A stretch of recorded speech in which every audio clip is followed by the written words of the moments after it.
Hello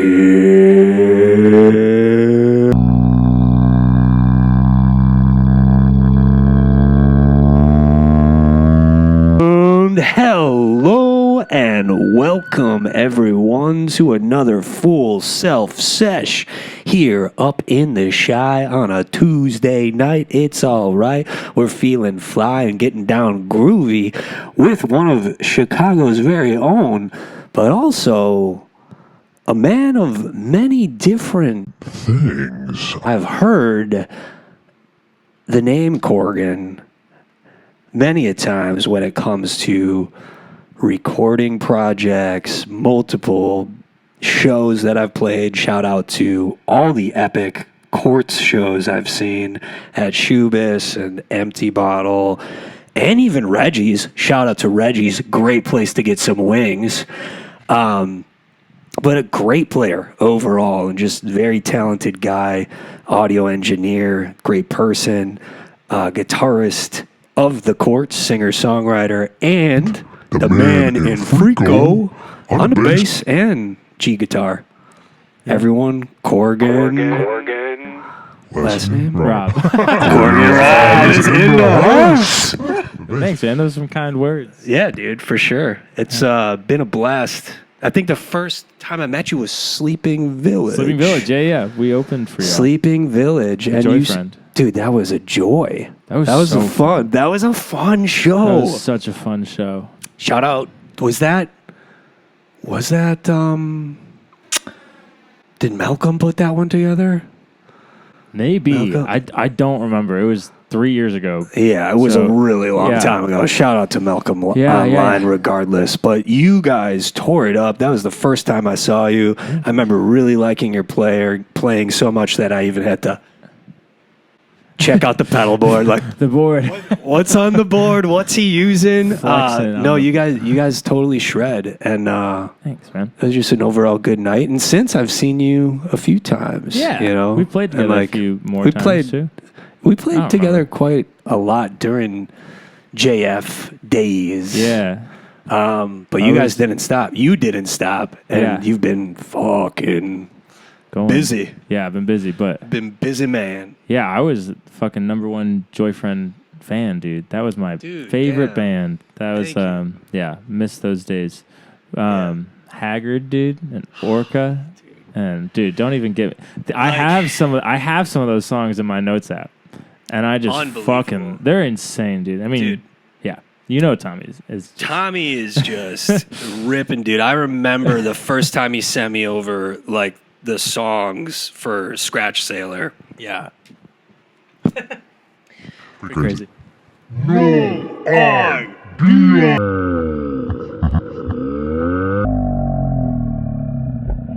Like, Lucifer himself couldn't prepare, for some of those songs were fucking great, dude. And I was like, dude, this is awesome. Just like throughout. And, we fucking had a great run with the live shows and the kind of the rock shows and all that, vibing out. Dominic is a beast. Shout out to Dominic, literal beast. Yeah. Machine. And everything he's doing with graffiti now, and shout out to Grants and the boys. It's lovely, dude. Yeah. That record sounds fucking great. Thank you. Which also was Mr. Audio Engineer over here cooking it up. What's the studio called? I don't really know. It's always just been where I live. So people kind of just called it the cabin. The cabin. Yeah, I've since moved to a new location close by, but for a long time I wanted to call it Bliss Pop Studios, and then a bunch of my friends told me not to do that. So then Bliss Pop, just like Bliss Pop. Yeah, I like that. I like it too. But that was a long time ago. I was like 18 or 19. Was that the first name you had come to mind? And then I was just like, there's not enough people asking me for studio work for me to have a name yet. So when I have a proper studio, the cabin is dope. Yeah, though. That's dope. Yeah, I like the cabin. Yeah. That's cool. That's what. No, shout out to Metal Marine. Like I said, he tries to make our little place here like kind of like treehouse cabin, guitar cabin fortress type vibe with like the woods. We just need like the plants. Oh and yeah, stuff. get some hanging plants. We need some more plant matter. Dude, like dude, plant matter. Where the fuck throwback, are they? right? Are they? Where are you? Where are you? Plant matter? Comment below if you've heard, and if you have the link to the secret album, also comment below. The perfect days of the Chicago scene for me. Right. If I had a perfect Chicago bill, it would be Yo-Yo, Joyfriend, Plant Matter. I'm probably missing some very important people, but that was like, dude, those were the days. So good, dude. Chapter. That's who I'm missing. Plant Matter, the Courts, you guys, Darling, Still Shredding. And even, everyone's still kicking it in their own way, and it's only getting better, brother. Oh, yeah. How did the recording start at the cabin for you? Well, it started with me and Nate, who goes by Doc Minnow, is his project. Shout out. We lived together in Nashville before we both moved back to Chicago.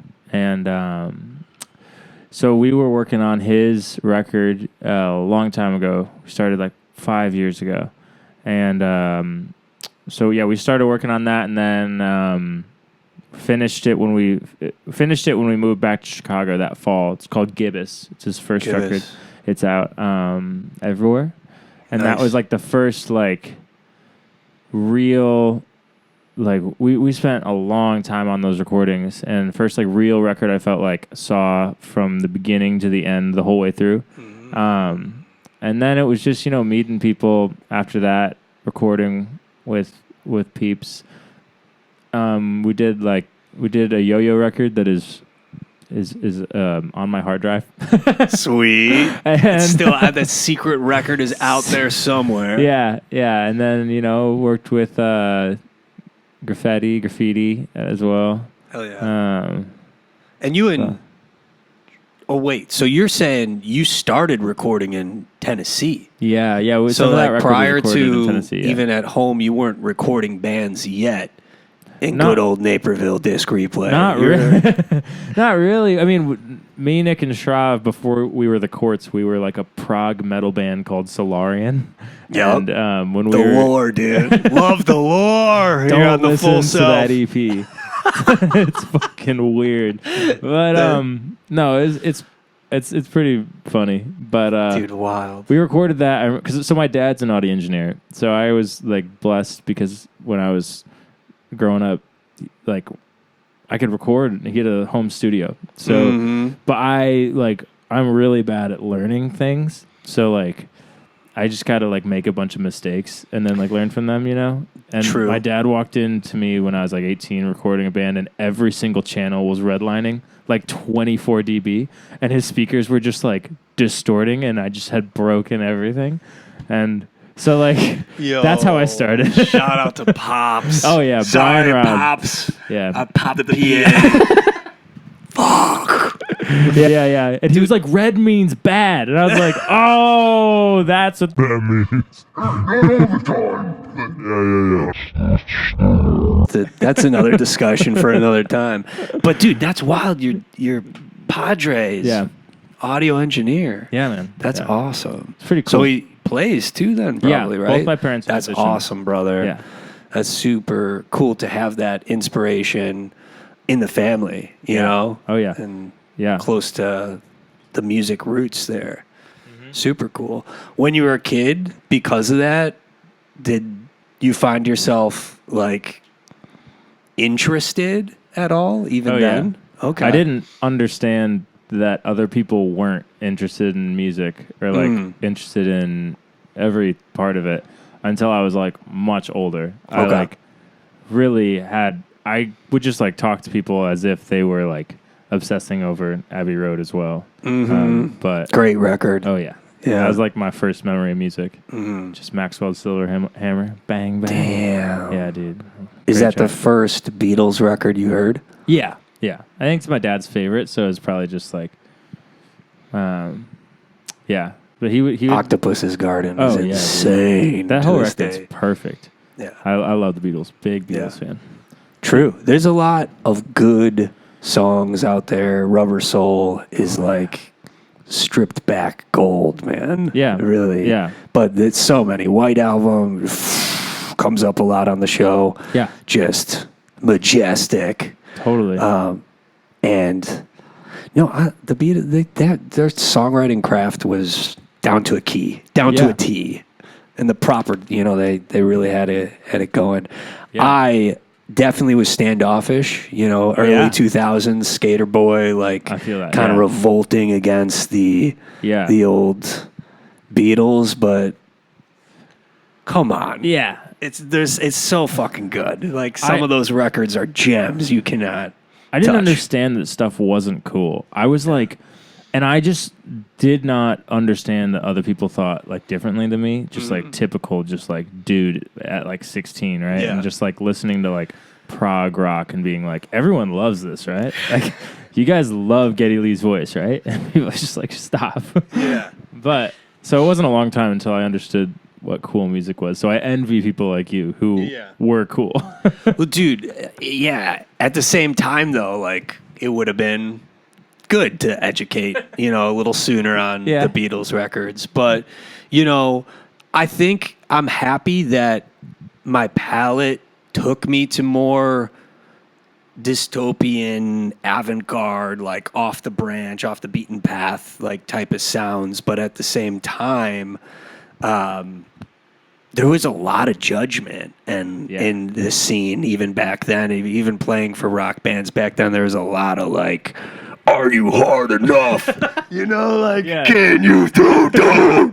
Like it, and a little bit like there was weird pockets of it, brother. Yeah. And so once, it was cool to like kind of get a range of different sounds. But nowadays, I feel like it's just super open-minded, just like keep it popping, like let it flow. There's so much good music out there, no judgment. You know, I feel like people just saw how dumb it was, just like hate on people for liking music. Because it's like every single type of music will come around and be cool. Yeah. So it's like you're gonna be wrong at some point. Yeah. I never admitted this, but here on Korgan's episode, like I'll say it. I was like sometimes like nervous to wear my Blink-182 shirt. Because I would get fucking ripped on. Like, I guess I'm a poser, man. Like Blink, dude. Still to this day, I'm ripping Cheshire Cat. And, why not? Dude? Like, they're so good, dude. One more time, questionable. But there's some good gems on there. Oh, yeah.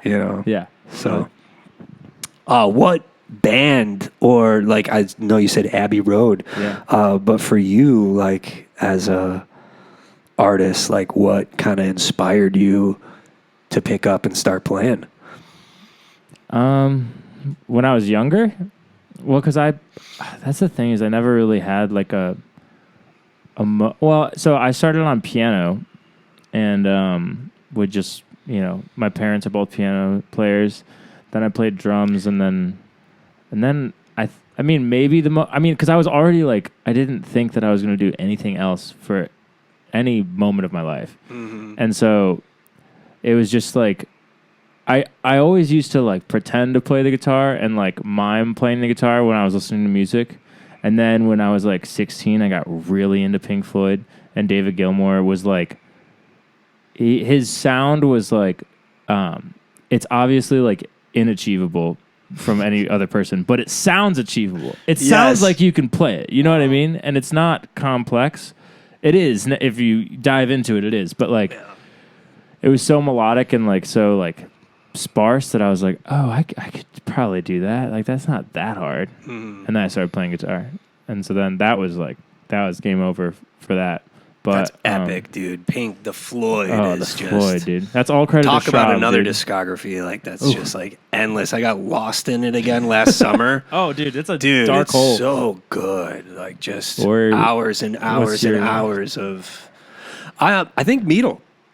Okay. After, like, this last run through, of course, I mean, like... The Wall, just because of the profound subliminal breakthroughs that I've achieved through it, but like Meadle, man, like it's something about that record is so rough Fearless, and raw, dude. It's so like crazy. in the prime of just their origin, you know. It's also like I love artists that you can see them right before they like figure it out. Like that's like right before they just like hit this streak of Dark Side, Wish You Were Here, Animals, and The Wall, which are just, I think, perfect records basically. Yeah. But before that, I don't think they're perfect, but in like a great way. I love when I Yeah. can see them like figuring it. Like Echoes is like, oh, they're like, oh, we could just do that. We could just be Right? Yes. Insane. Yeah. Just beautiful sculpture. 18 minutes of just fearless, just composition. Truly, man. No, the Floyd is great. I love that you shouted out David Gilmour too. Davey 'cause, G. like, dude, such You a can great, do no wrong. such a great Oh player. my gosh, yeah. So, starting to record in Tennessee, Yeah. what brought you back to Chicago? Well, after COVID, it wasn't really The great hiatus. Yeah, the Shout out to Throw. He Is that what named it. He called it, and it's been an echo throughout the show, dude. Maybe the coolest man I ever met. I love Just, that guy. Like, yeah. Anyways, yeah, I wasn't really part of bands in Nashville.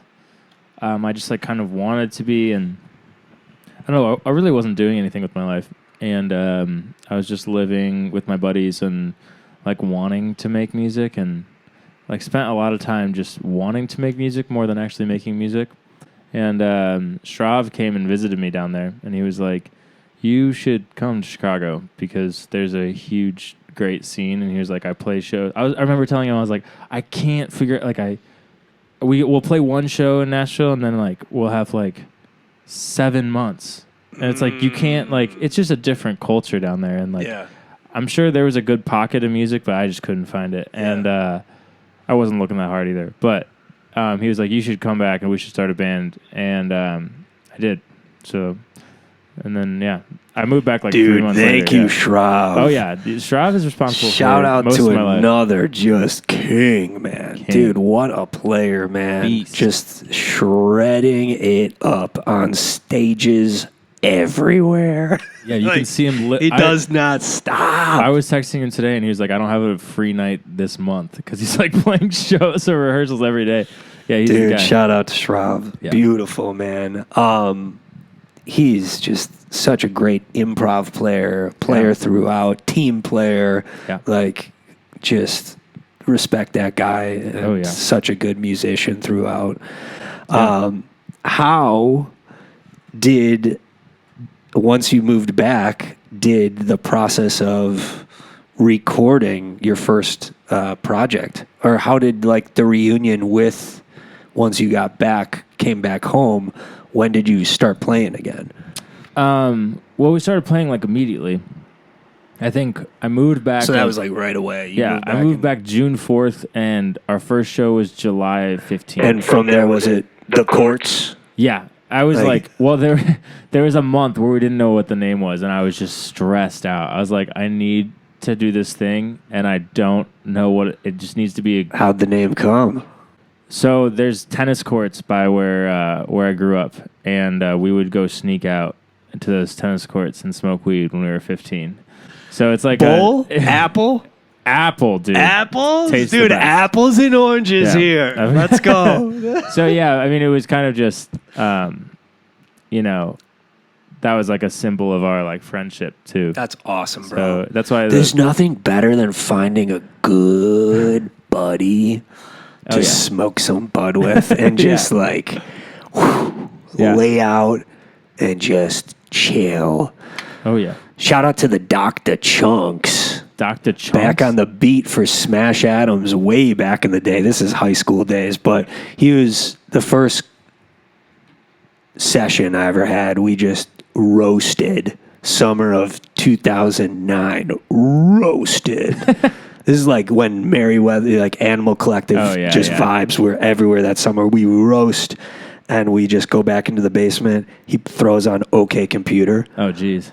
And just like, Life's I've never just different. heard OK Computer until that moment. It was just fucking insane. I could feel and taste every chord, every progression, every beat was connected, man. It was fucking wild. Rob told me to listen to Paranoid Android. I was like, I fucking hate this.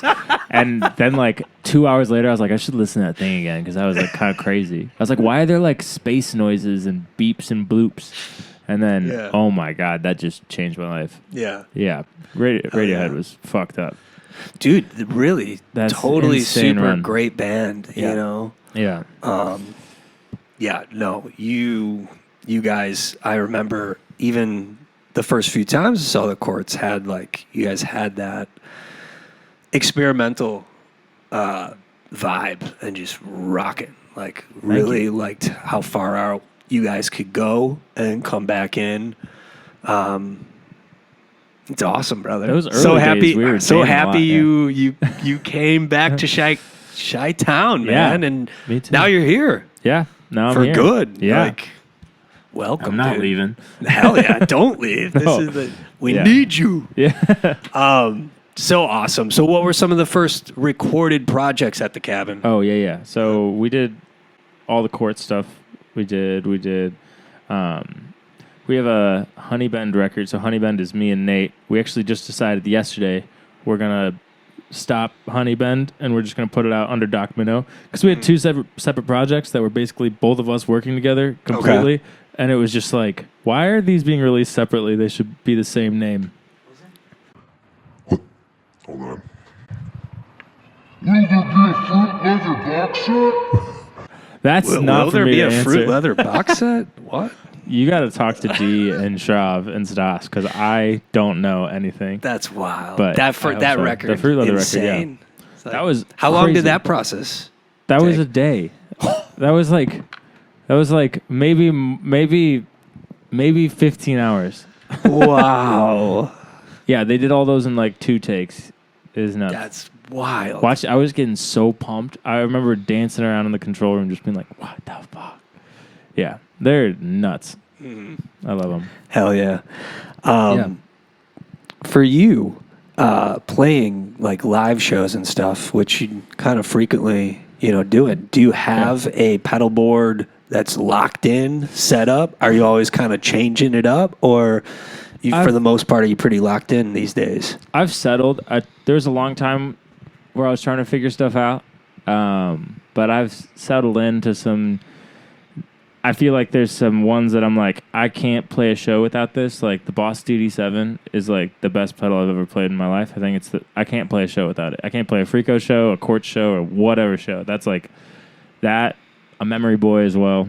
I'm a delay freak. I've got like 5 delays on my board, so it's really fucked up. But yeah. I'm pretty much. You ever play the Dan Electro Slapback? No. It's like a super cheap pedal. It's like $25 or something. It looks like a piece of crap.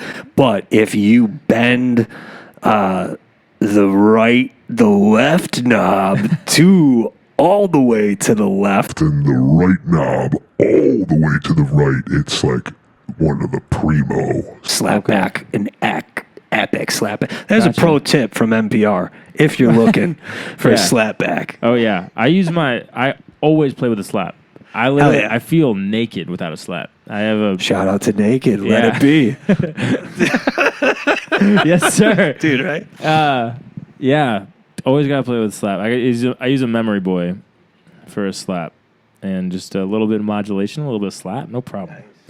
Yeah. But yeah, it took me a while to get to my board, but now I'm pretty consistent. But now I have the problem is I'm spilling over on both sides. So since those aren't staying on the board, those things change out. So I'll have I got a loop pedal that I always play with. What loop you working with? I use the RC30. RC30, it's 2 channels. Yeah. And I never like loop rhythmic stuff. Like I always just keep it as like if I have like a long reverb, I can just loop a drone or something. Hell yeah! Especially like playing in the Courts, being the only guitar player. It's like I gotta find ways to cover ground for sure. So yeah, I like the loop thing. Also, you can like save loops, so you can like I can have like if you want. I mean, I don't really do this, but if you wanted to, you could put something on your laptop into the loop pedal if you like. Yeah. need something while you tune. I love loops. Oh yeah, they're dope. Dude, shout out to Mike Sullivan and Russian Circles. They changed my life. Yeah? Dude, on a rainy Thursday, randomly out of nowhere, just decided to hit the blue line and go sub T. Russian Circles. Yeah? They had just released Station. I don't know. And to this day, like, check it out. Mike Sullivan is just one of the most fascinating, one of my favorite players, like guitar players. But that was the first time I like saw or heard like a band that was looping, just like, and they were through and through instrumental. Yeah. And I was like, what is this? Yeah, how do they like do that? immediately I bought a loop pedal as soon after that. And yeah. just, it's so fun. I love that we have that, option. Yeah, and it's got this, if you double tap it, it bends it down 2 octaves. Ooh. It's so addicting. Like every fucking song just. There you go. There you go. When did you jump into the Freako? It's like a year and a half, 2 years ago. Year and a half, Okay. something like that. Yeah, but it was quick, man. They were my favorite band, so Shout I'm out. very, very lucky to play in that band. Yeah. We I did my first tour with them in April of 2024. Cool. But I played with them like twice before then. Cool. Yeah. Yeah. Yeah. Super awesome. Anything exciting cooking Well, in that department? Or? Oh yeah. Always stuff cooking. We got the next record is coming out next year. Yo. Yeah. We You heard it here first. this might be actually the first place where it's being put out. But If anyone knows, it's underground. yeah. But we made the record. Keep it underground. Jesus. All right, brother. Yeah, we we made the record in June. We went out to LA. Oh, you guys did? Yeah, yeah. Went out to LA. We worked with this guy, John Congleton, who's a producer. He's really awesome. You see the Church of Scientology? No, but Okay. he should start his own cult, though. I think it would be awesome. I'm going to tell him He's that. a rock and roll legend out there. Yeah, What was the studio space like? It was just his studio. He worked with he worked under Steve Albini at Electrical in the 2000s, and so lots of I know, So crazy. Awesome. Yeah, wow. Lots of Albini isms. Like I've watched every interview of Steve Albini on the internet. Yeah. And so he would he had the same phrases. Like there's these videos of Albini being like, "Oh, I'm very charmed by that." Like he like that's how he would say he liked something, and then I would we'd be in the studio, I'd play something, and he'd be like, "Oh yeah, I'm charmed by that." I'm like, what the hell's going on here, man?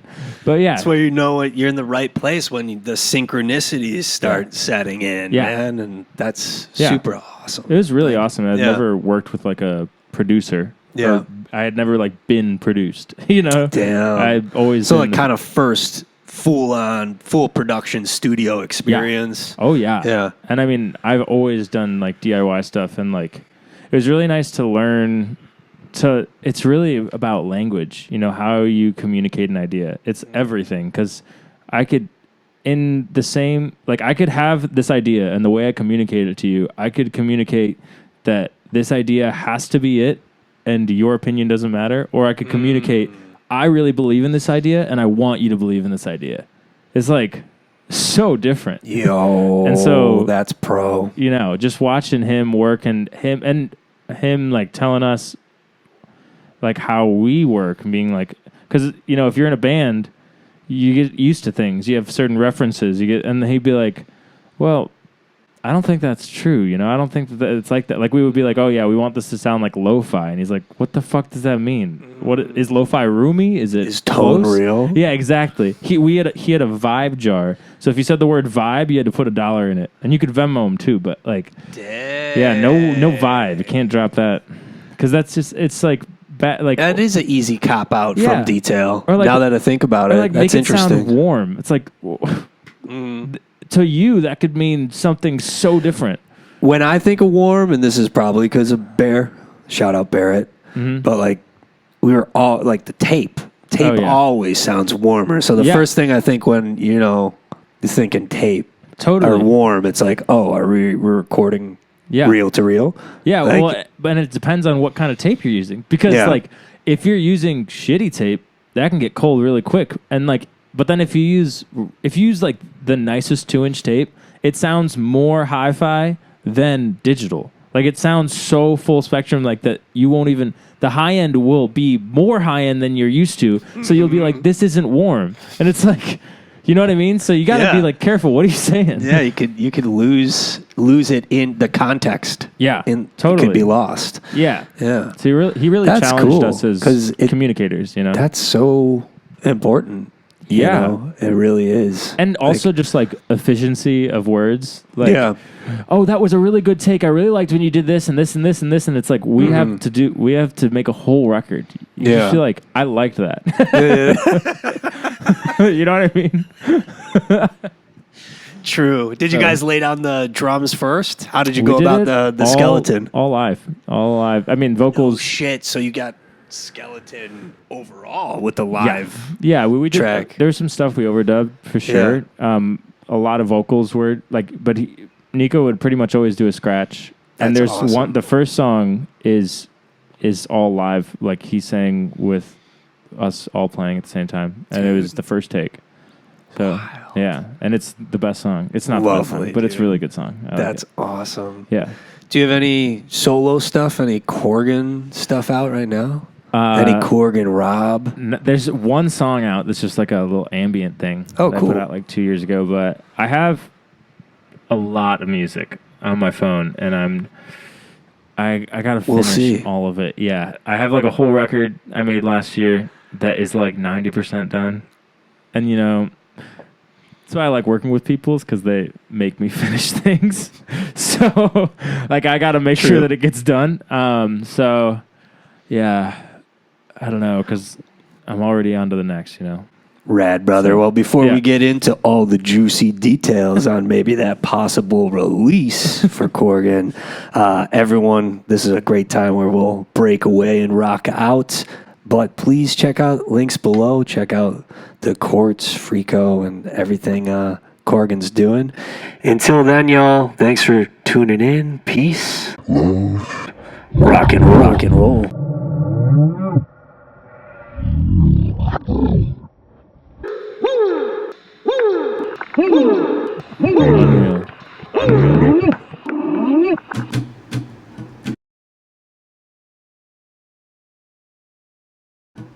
Rushing through the work just to get into a bed, just to shut my eyes and remember what you said. Nobody travels faster than a lover going backwards, and I sit here waiting for the pun to move further. And how many times and how many miles away will we be running while I sit here waiting for the sky to move further? And I wake up, do something, drink up, call it off, clean up, sit down, don't forget to frown. And now your weight's up, blacked out, sun is getting louder. How many hours later will you sit here in this crater?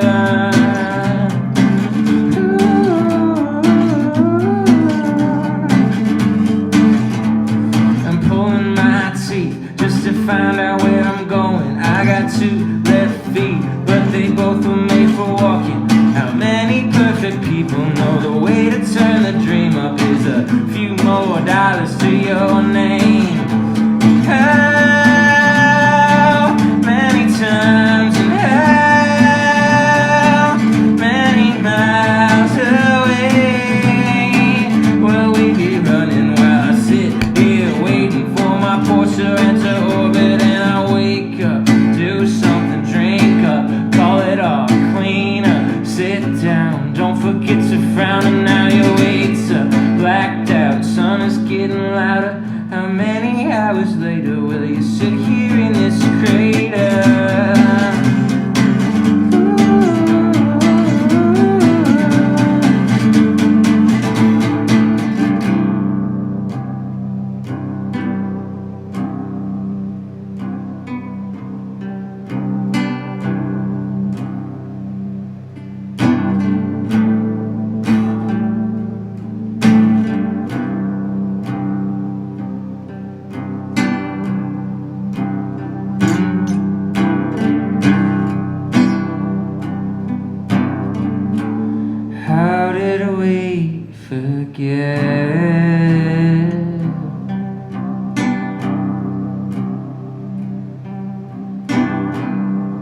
knew at one point in time.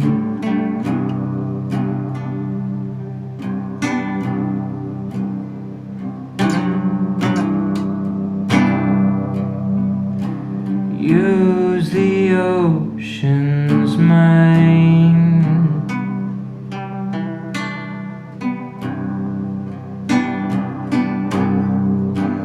Yeah, salt will ease the time.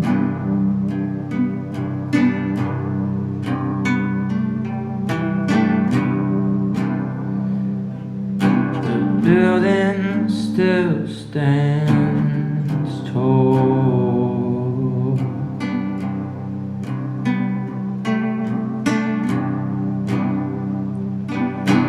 How did we forget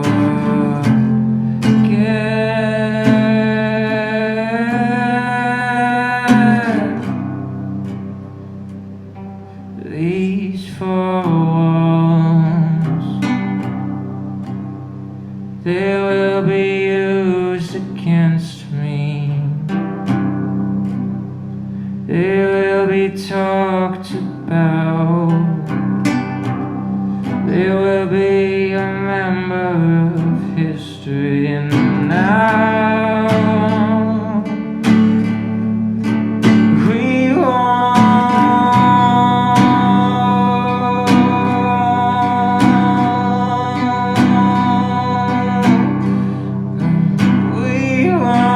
forget.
Time flying past you, you're in traffic, you're on the shoulder, over and over.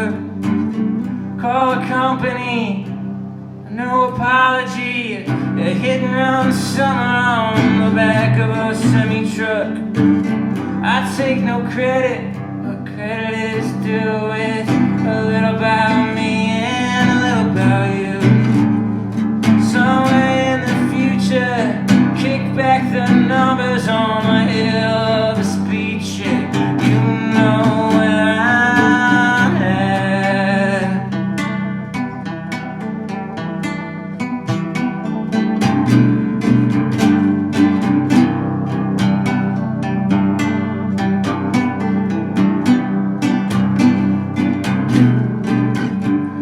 Stop back in Utah. He was a nightmare, blacktop soaked in the sun like the ocean. So just a medium, getting the point across 15 more miles till the air gets a nice mountain beside us, a gun with a holster, the spiders from Mars bouncing off the canyon walls. It was a lifetime, it all was a dream. Yeah, 50-foot sound with a 10-foot team.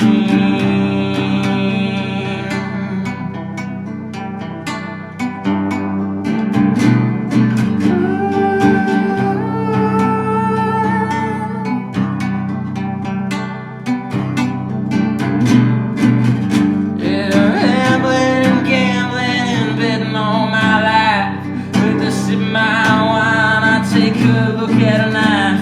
Reflection on the blade says, man, what are you slipping on over the water like a really flat stone. Yeah, somewhere in the future when that lake dries up, they'll find a little bitty blade that made my eyes lock up. But I'm so glad I threw it.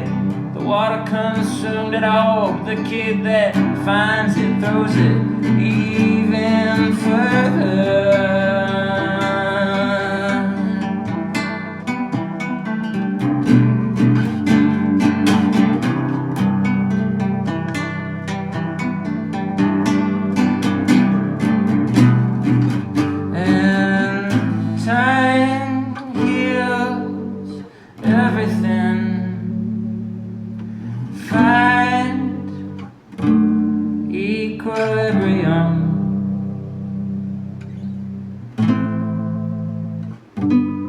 Stick around if you can.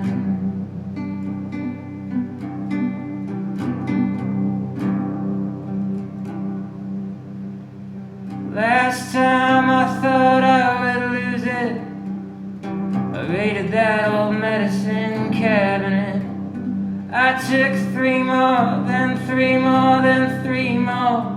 And I called my mom on my moonlit porch. I said, Mom, I feel like dying. Where do I get off? How do I just breathe? And now a child should never believe it, that they can't just be and they can't just see. Just another lesson in the old memory.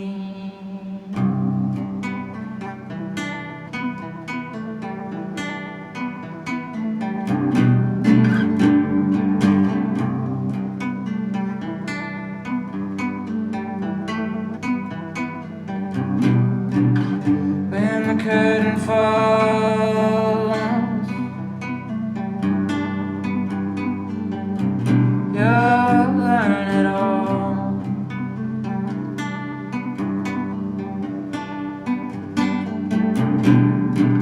When the curtain falls,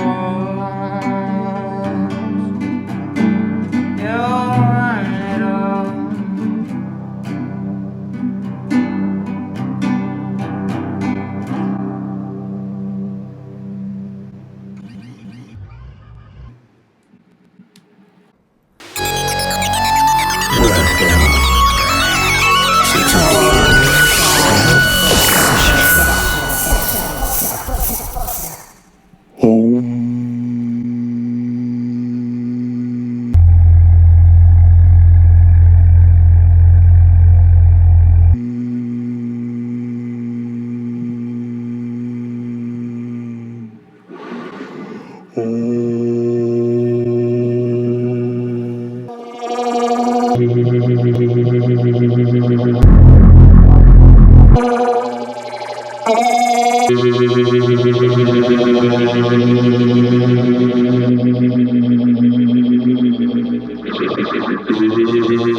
And hello and welcome back up onto the surface of the earth, what we call supposed earth, and the oceans and the air and all elements, even the unseen, untapped elements that are about.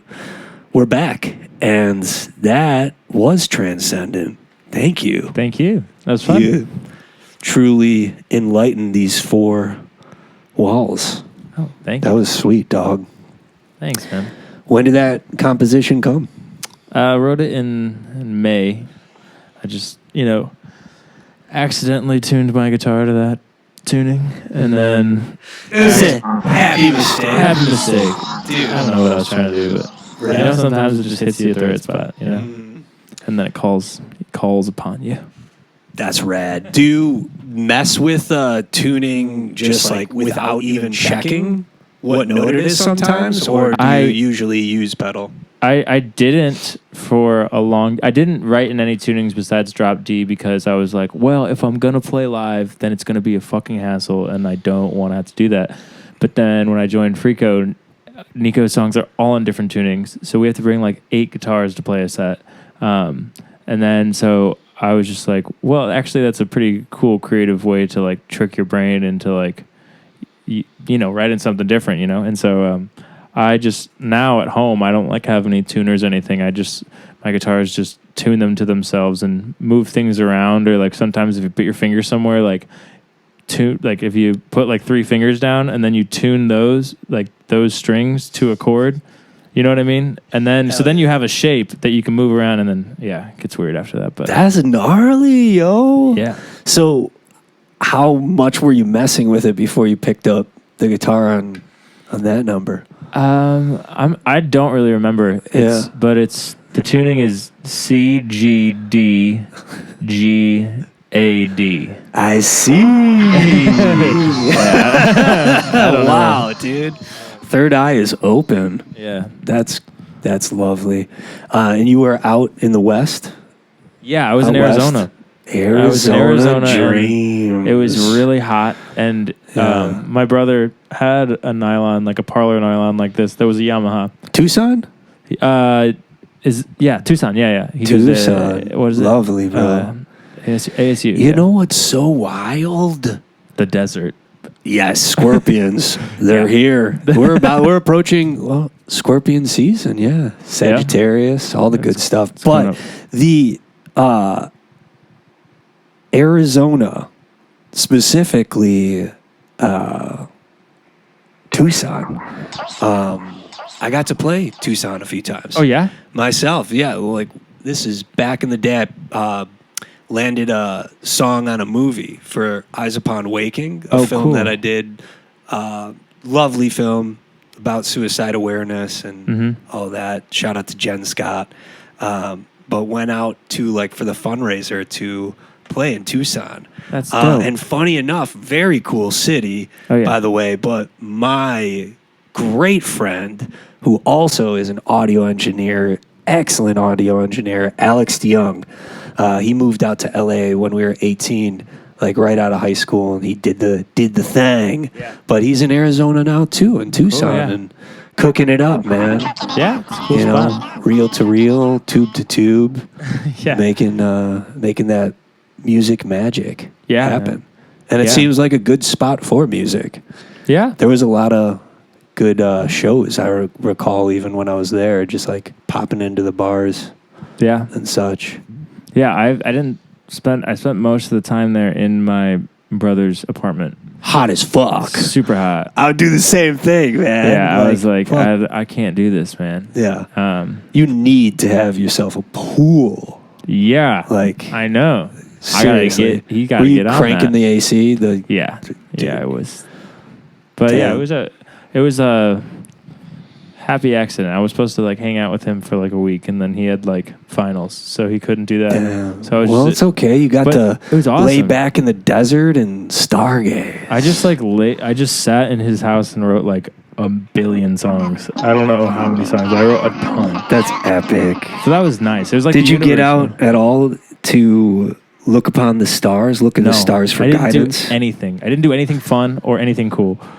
You were navigating through the solar portal of the inner web. Yeah. You're still What a galaxy! I saw his senior piece though. That was fucking rad. His cool. He does all the artwork for the courts, so all of that gnarly is Caden. He's very, very talented dude. Shout out. Yeah, that's dope, yo. Have you seen any shooting stars? Any unidentified objects? No UFOs.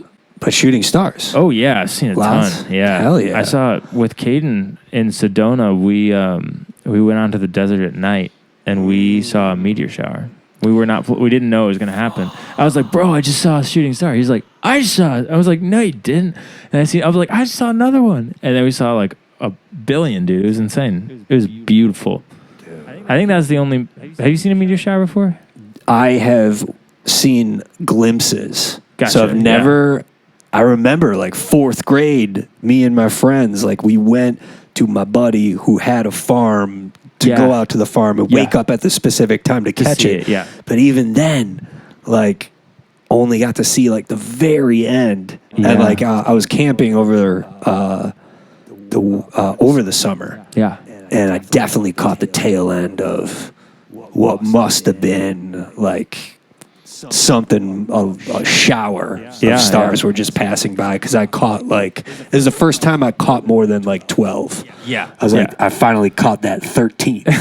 I was like damn, man, I shed a tear. I was like, whew. Yeah, it's pretty crazy. She's singing up there. Crazy thing to see. Mm-hmm. But yeah, it was crazy because we didn't know it was going to happen. So we were That's just even better. We were just in the desert at night, hanging out. I went to like go drop him off at college. He was 18. I must have been 21. Damn. And we were just like, let's go on let's walk in the desert in Sedona. It was awesome. Hell yeah. It was really scary though. The desert's also very scary. Yeah, but it was really cool. You know what would be super dope though? What's that? Is Court's desert session. Oh, dude, just that would like be Chaos back in the day. Yeah, I would love just like ripping it. Just get like a generator. Yeah. Just stack your amps. Oh, I would just love fucking to. out in the desert, just blazing. Dude, that sounds like then a dream. you'd really bring out the serpents, man. Whoo! Court's desert sessions. Mountains would be moved. I know it. That's wild, yo. Yeah. So yeah, man. In creation and kind of being an artist, do you yourself find like time you cut out or like try to put time aside in order for you to like mix and record, or do you kind of just flow with it, or how do you go about your productivity as an artist? That's a good question. I mean, I'm fortunate enough to be busy enough now where I have to have deadlines. So that's what I was saying earlier about my solo stuff. Like, that's the only thing I don't have deadlines for. So it's just like, it's pretty tough to get done. But like with the Freako stuff and Court stuff, like we're all doing so much that like, our time is very valuable when we're together, and just, planning and even planning like when to like have fun, is just very valuable. And you can have a, like for instance, Court's jams or Court's rehearsals usually involve like an hour jam at the very beginning, and it's like that's planned into the schedule. You know what I mean? Because it's part of what we do. It's part of who we are. So it's like, yeah, we're not really rehearsing at that point. Like we could be more productive, but like planning those things around, I think just helps. I also like am very fortunate that I get to make a living making music. So like I used to, when I moved back to Chicago, I did an audio job for a little bit where I was like I did like crew at like Country Thunder. Damn. And, dude, it's so bad. I've heard horror. Oh my God. I have so many horror stories from the 2 days I was there. Damn. 3 days maybe. But anyways, yeah, it was rough. But so I did that for like 9 months. Damn. And just working for an audio company, and I DJ'd for a while. But then I kind of just started recording and making music, and that's when things really changed, I think, when you just all you can do. It is kind of tough though. You got to make sure you can still say, you gotta figure out how to stay sane. Yeah. I truly though love that you guys are doing like an hour of just jam. Yeah. That is lovely to hear, and it's so refreshing, because it's so easy as bands, artists, you get locked into like a rhythm and like thinking that you can't quite go super outside of that box. Yeah. But for you guys, like, it's awesome that you recognize that that's kind of like the essence of the music, your band, like going back to that core and like original, It's like, it's really like Nick and Shrav like really get off on improvising. Hell and yeah. I do too. I love it. but I'm definitely a little bit more like structure person. Cool. And I love the idea. I just love the challenge of like trying to write something that's cool. You know what I mean? Mm-hmm. And so that's how we balance each other out a lot. But then once I have guidelines, once I have like the song, like the chords and the melody and stuff like that, Yeah. I improvise everything in that. So you know what I mean? Like I Sweet. never play a song the same way. But Yeah. so then, you know, exercising that, and like we talk about, like Shrav talks a lot about like things to work on while jamming, like things to work on while, how to get better at improvising together. And that's like also just taking that What risk. a legend. Oh, dude. he's the best, dude. And taking a risk like that in front of people, like, is just very rewarding, because you know everyone's had that thing where even if you're with your high school band where you're jamming and then all of a sudden magic is there. You're just like, what the fuck? If only everyone heard this right now, right? And it's like, well, you can try to, you can get that, you know, live. You can put that live. You just have to do it. You have to do it a lot of times and it be bad. Yeah. And just, but don't care about it, I guess. Yeah. Because it's No. dope. No, you guys jamming, We used to more jamming. rip. It's yeah. Yeah. I love that you're keeping it true to the source. And Yeah. because that helps the energy, like Totally. through, you know, the energy of a band, energy of like the movement with your art is so important. And Yeah. I just love asking, because one of the things that changed my life, I love bringing it up, was the book The Artist's Way Yeah. by Oh, yeah, Julia yeah. Cameron. Yeah, I Where- haven't completed it yet because I've tried it. I've started it twice. Awesome. So I need, Dude, once I will you finish complete it. the book, oh man, you're already on the path, yo. So, whew. But like the morning pages specifically, yeah. like getting into that and kind of flowing in that creative space without judgment and Yes. doing that consistently Yes. changes the whole entire game. Yeah, I It's think like- I learned a lot of like being from that, because I try to I go in and out of journaling a lot, but that was the biggest thing I got. Yeah. because I didn't really do that much of the Artist's Way, but yeah, just being like having an honest conversation with yourself rather than like a judgment, or rather than like a overbelief. I think Yeah. just like because you know in creation you can be writing a song and you have to believe in it to finish it, so it's like you're believing in it, right? And at some point you have to be honest with what it is, and you have to have a conversation with yourself. What do I think of this? What do I think is, and it's like not judgment, not anything like that, but then improvising is this is different than all of that, you know what I mean? This is different than this is bigger than honesty. This is bigger than, you know, this is just what happens in this moment, you know? I don't know if that made any sense, but That made a lot of sense. Okay, I I'm glad love it it, did.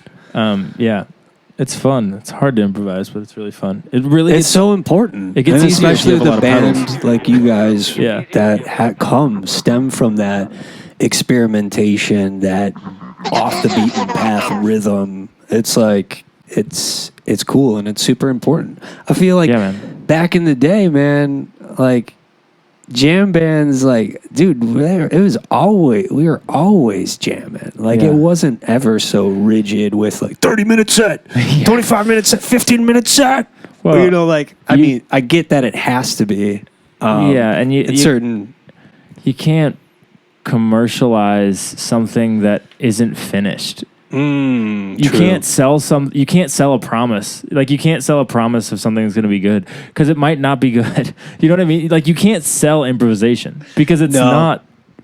That's why everyone wants to go see their favorite song because Yeah. you know what you are getting, what you paid for. Yeah, true. You know, and I don't really think that that's what it is, but you Yeah. know, that's where I think improvisation is kind of like not here anymore. Yeah. And it is in some places, but it's also frowned upon in like indie music and like in like a lot of like, I feel like a lot of writers, like very intelligent, amazing writers, like and like indie songwriters and stuff like that shy away from it so much out of fear.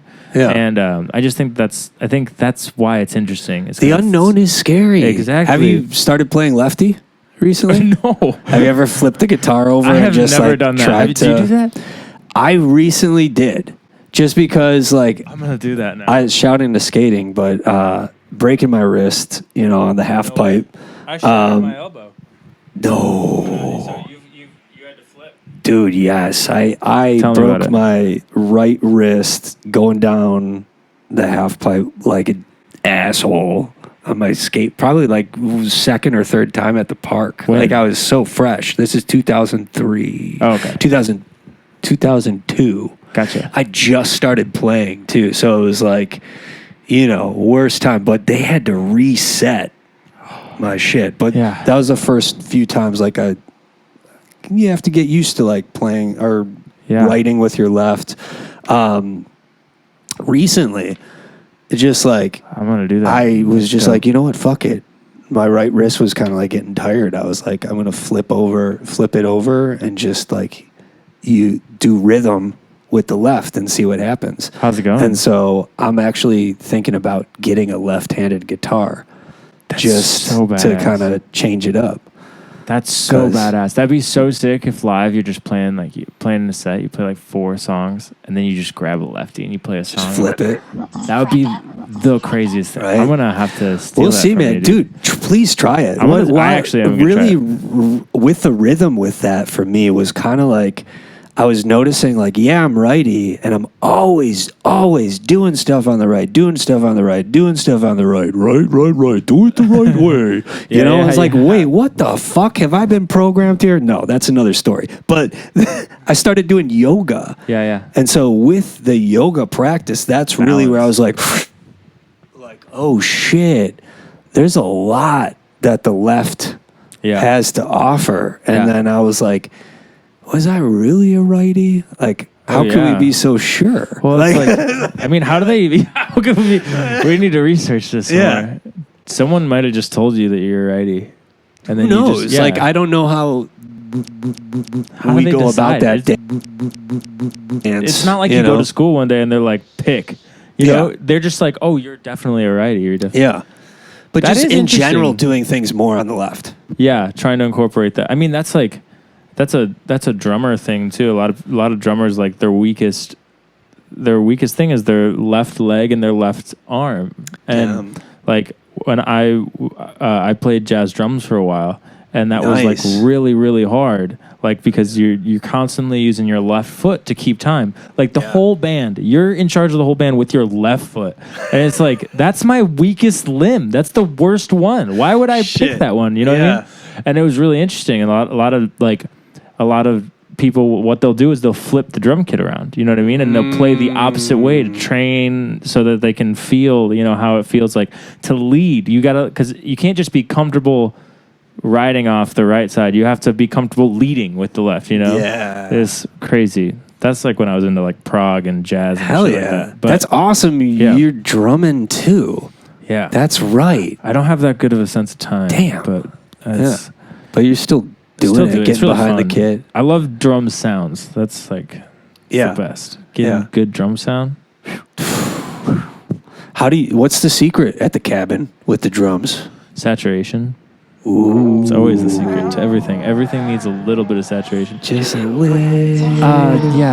Saturation and tuning your drums. The drum tuner does come in handy, but why is it always never around when you need the drum tuner? It's like keychain. I don't know. It's behind the or it's underneath the couch pillow with the remote, right? The remote, Oh, totally. the Apple remote that you've been looking around for 9 months. Yeah. No, Girlfriend's not happy about it. Where the fuck is the remote? Yeah. Well, it's right where the drum key is, so you'll find it when you tune your drums. Yeah. Truly. Yeah. Drums. Yeah, room. Also, the room is really important. Dude, room is everything. Yeah. Well, when the room, it's like the energy, the essence, Yeah. the space, really, like holding that sacred space, to allow it. Yeah.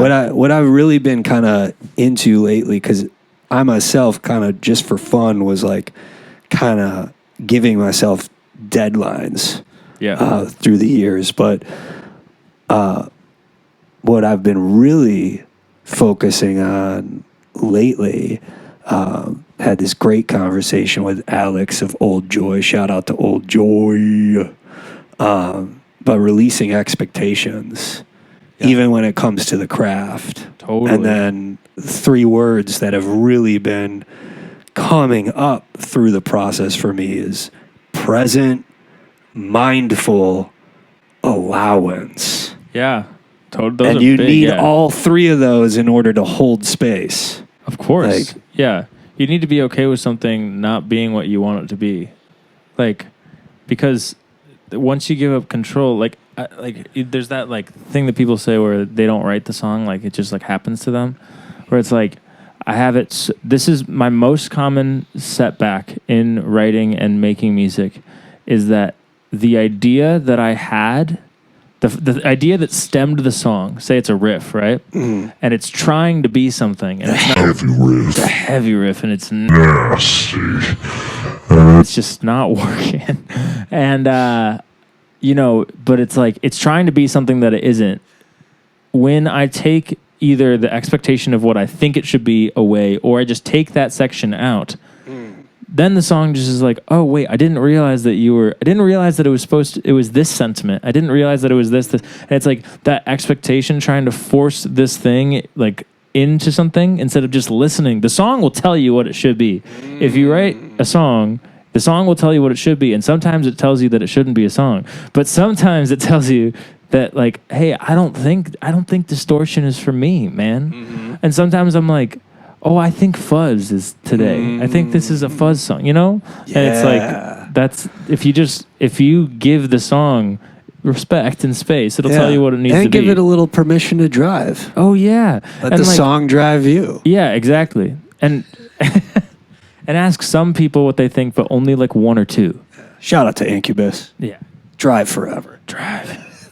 Such a good song, dude. That is an amazing Even though it's song. like, it's definitely on one of the Now albums, isn't it? Oh my God, dude. I probably still get it at Target. Dude, 23? That was the one, dude. Now that's what I call music 23. I had Shut Up. I think Did that this have is Yellow true. on it? It had Shut Up and Coldplay's Drive. Yellow? It had Shut Up and Drive by Nirvana that Dude. samples a fucking New Order. Oh my God. Fuck yes. Could be wrong about that. Could be a different number. But Dude. I'm pretty sure it's 23. That's awesome. Boombox with that, and I would just blast that song. Yeah. Love that song. Hell yeah. What's your favorite box set you own? Like, Dude. CD or Like box set, like box set? there's only so many from the, like, I think records or like classic rock bands like I see that what have you done it. Alice in Chains, definitely Led Zeppelin has a few. Smashing Pumpkins had a box set at one point. You can find some crazy ones. And do you have a favorite? I don't actually have one. I don't. I'm just starting to buy. I have like a little bit of a record collection, but I'm just starting to buy physical because I've always just bought music gear. I bought gear to make music, but I mean, probably if I were to pick a band, it would probably be Floyd. Dude, Floyd or the Stones. I mean, the Floyd box set would be an insane. if you give me, listen, if you give me like, you can give me all of Floyd. Actually, I'll take all of Floyd, and I just won't listen to the last record. Have you ever listened to With the Lights Out, Nirvana's box set? No. Dude, you I love please Nirvana. go I'm a big listen Nirvana to fan, all though. 3 discs, man. I'll go Those listen. 3, like that box set is probably one of my favorite, still to this day, pieces of work, like through and through. I'll check it out. There's some gems on there, man. Yeah. Gallons of rubbing alcohol flow through the strip. I don't Start know with that one. Okay, I'll check it out. Dude, it's so good. But, so there is a chance that there might be a Quartz box set. Maybe. Yeah. Down the line. This Down is the just line. a rumor. Yeah. But, we'll do it. Possibly. Dude, we'll do anything. Dude, I'm here for it. Yeah. Do you guys have anything in the books for, like, as far as, like, for the end of the rollout the rest of this year? Are you guys releasing anything, or? We are recording at the end of October for 2 weekends. Woo! And we've got a lot of fucking songs to record, and we're doing it all to tape. So we have to buy a lot of fucking tape. And yeah, so I got to Lucifer's happy about that. Yeah, I just got a Tascam M216 for like $100 yesterday, and they're worth way more than that, and it all works. I was expecting it not to work, so yeah. Everything is working. Everything is working. Everything is working. Dope, dude. Apparently Wicked healthy. Yeah, Wicked healthy, dude. That's lovely, brother. Yeah. Oh, man, excited for that, and just excited in general, dude, for possibly what you're going to do with some of the tunes you have on the old hard drive. Oh, yeah. And some of those secret albums. Got too many secret records, dude. Because I'm also someone that tells everyone, like, release everything. Like, release it all. Like, stop. Yeah. So I need to put my money where my mouth is, though. You know? Dope. It's so stupid to gatekeep your own music from other people. Like, what? I also think the release as artists, as creators, like that is such an important part of the process. It's not yours anymore. And it breaks my heart too, because like at a minute I was really into film and trying to do acting, trying to just like get into that level of art. There's so many ways to create. Yeah. But I remember that specifically, dude, all the films would always bust. They'd always go bust. And people would take like all this time to write the script, like so much time. And then you get the whole, so many people behind it, backing it. And then when you don't finish it to the completion, it's like, shit. Yeah, it sucks. And it happens. Well, the reason I'm bringing it up, it happens with films all the time. Yeah. Like way more than you think. Yeah. And like, but when that happens with bands, sad. It is sad. There's a couple secret or shelved, albums I know about. I have a few of people's stuff that people just that you and I know. No. Yeah, I'll start releasing it. No, I won't do that. Never. That's awesome, bro. Yeah. It's so lovely to finally just chop it up and sit down with you, because every episode, or a lot of the episodes, people were like, yeah, we're recording with Korgan. We're recording with Korgan. I'm glad I can so make lovely, it. man. Yeah, dude. Love asking people that come through the show for the full self as well. Bringing your full self to the table and your true authentic self, like fully. What do you think is most important for those that are artists out there who are like wanting to create, but they haven't yet jumped in? What would you throw their way? What tips do you have? I think that there is some value in thinking, but I think that the people that I respect and love, when I ask similar questions, they basically just tell me to do it. And I think that pondering on something, there's value in that, but especially in art, like, thought doesn't really get you that far. And so I know it's kind of a dumb thing to say, but like, just start, because you never know where you are until you start it. I don't know. I love that, dude. All I can think of. ACTION. Action. That's the only way. The movement. Yeah. And you are moving and grooving, brother. Yeah, Thank you so much for coming through. Yeah. Everyone, check out Korgan's links below, and check out the courts. Check out Freako. Until next time, y'all. Thanks, y'all, for tuning in. Everyone be safe out there. Have an excellent fall. It's getting spooky here in Chicago, and we got some killer Halloween lineups. You already know. Good night, everyone. Peace, love, rock and roll forever. Never play the song of the city.